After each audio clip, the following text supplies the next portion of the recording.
Hey y'all, it's the Black Couture Counselor here, and today on Black Couture Explores, I am going to be just revisiting a video that I actually made and was getting ready to put out, but I felt like there was something missing.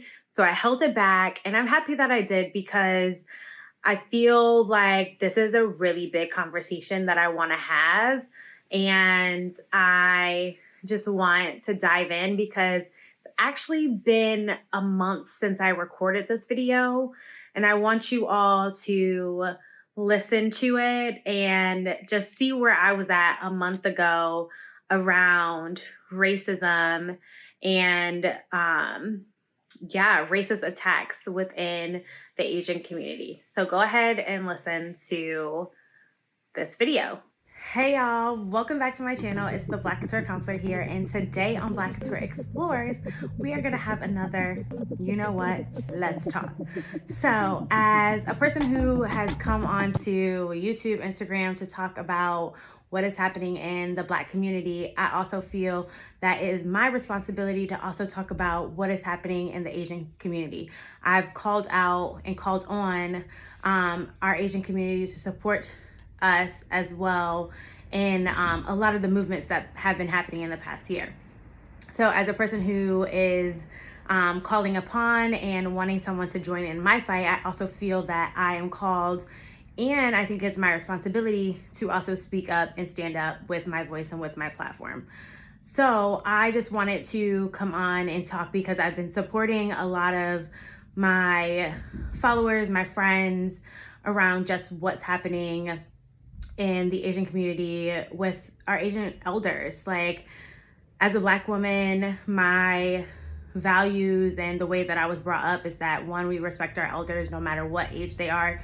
If they're a year older, if they're 2 years, if they're 50 years, you're always going to respect that person. That is the first person you speak to when you walk into a space. That is the first person you acknowledge when you're at a dinner.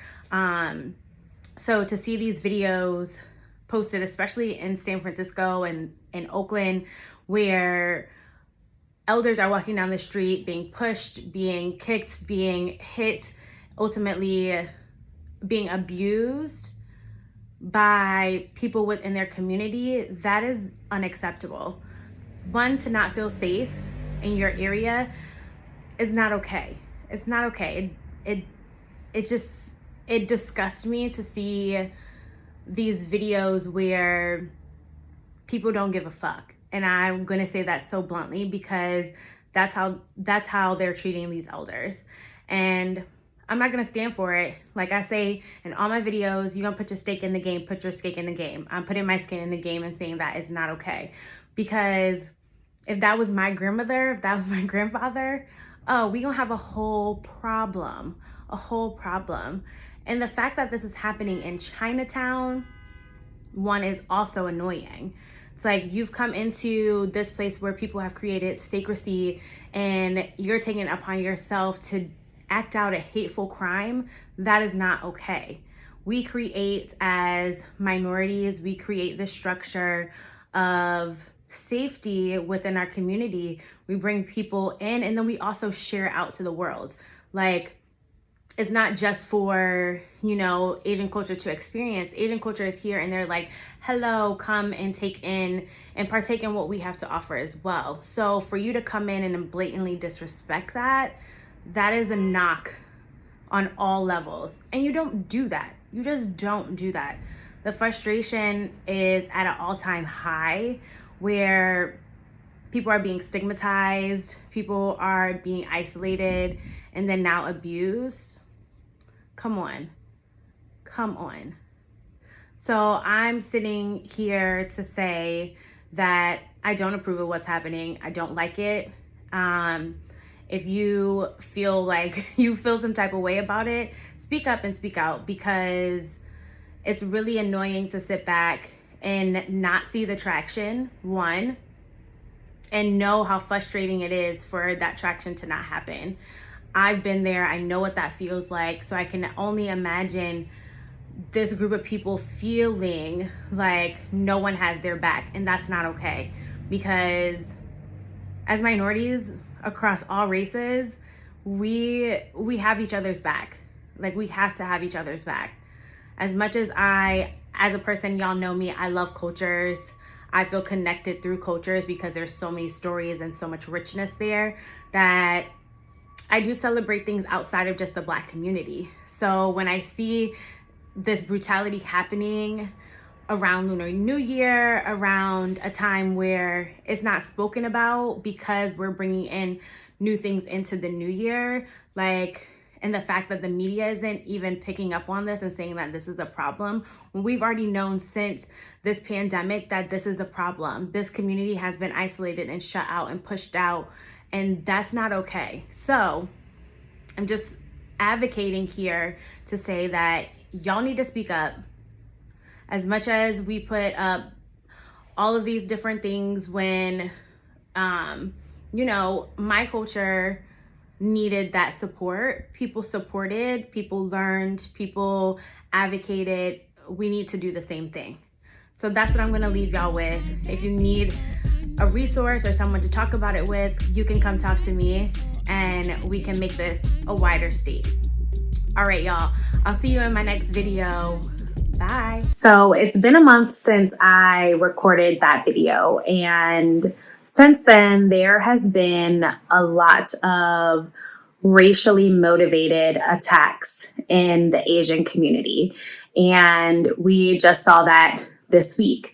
And it really bothers me when I'm on social media and I see that people have to die in order for there to be reaction.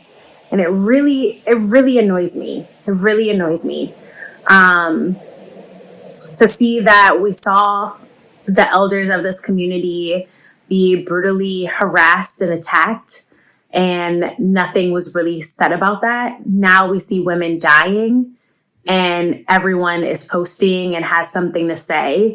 And I'm like, so someone has to die in order for you all to take this serious and to also see that this is an act of racism. So I had to come and kind of add on and conclude my original video with just the utter frustration and using my platform to bring awareness.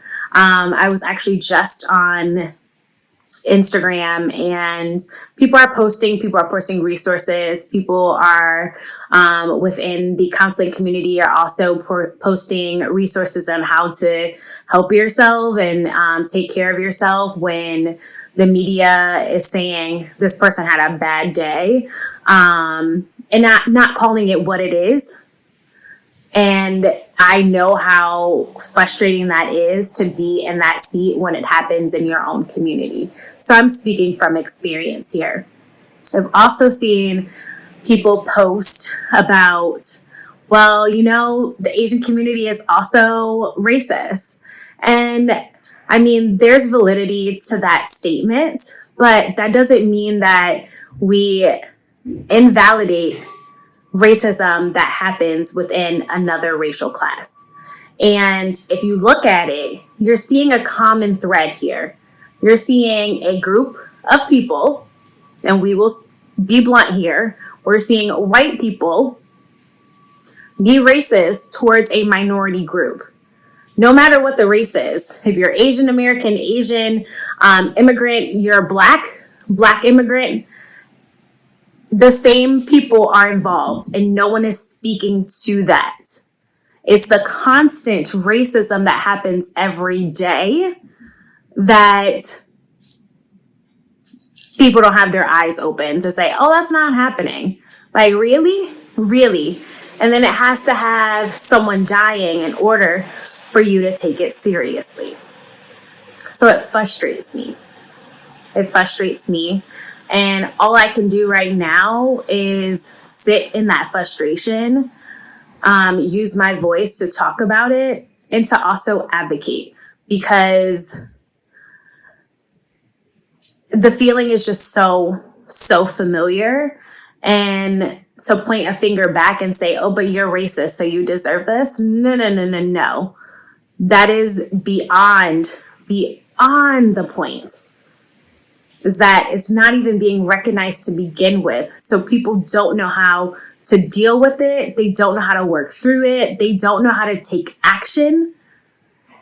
That's the bigger problem here. So if y'all want to have a dialogue, as I said, let's have this dialogue and continue to talk, because it needs to happen. So I'll see y'all in my next video. Bye.